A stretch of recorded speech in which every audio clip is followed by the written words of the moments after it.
आज बुद्ध पूर्णिमा है। तो एक किस्सा है। गौतम बुद्ध के एक वृद्ध शिष्य थे।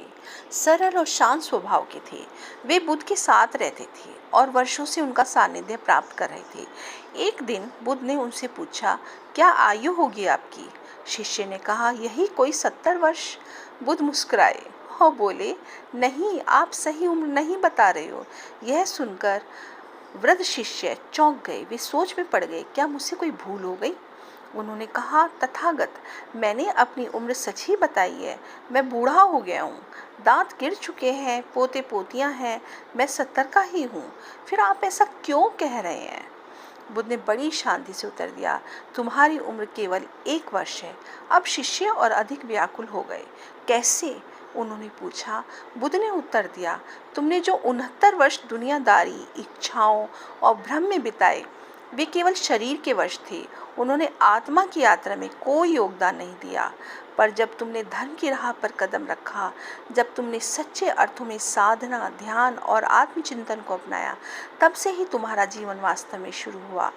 वह अवधि अभी 1 वर्ष की ही है, वही तुम्हारी सच्ची उम्र है।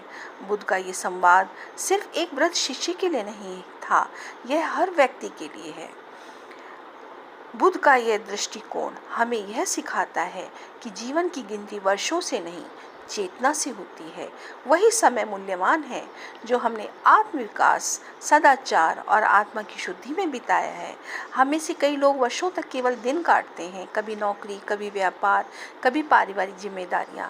इन सब का महत्व अपनी जगह है, लेकिन यदि आत्मचिंतन, ध्यान और आंतरिक शांति की ओर कोई प्रयास नहीं किया गया, तो वह समय केवल देह की उम्र है, आत्मा की नहीं। जीवन में शांति पाने के लिए क्या करें? हर दिन कुछ समय ध्यान को दें। केवल 10 मिनट का मौन और ध्यान भी आत्मा को जागृत कर सकता है, मन को शांत कर सकता है। सदाचार और संयम अपनाएं।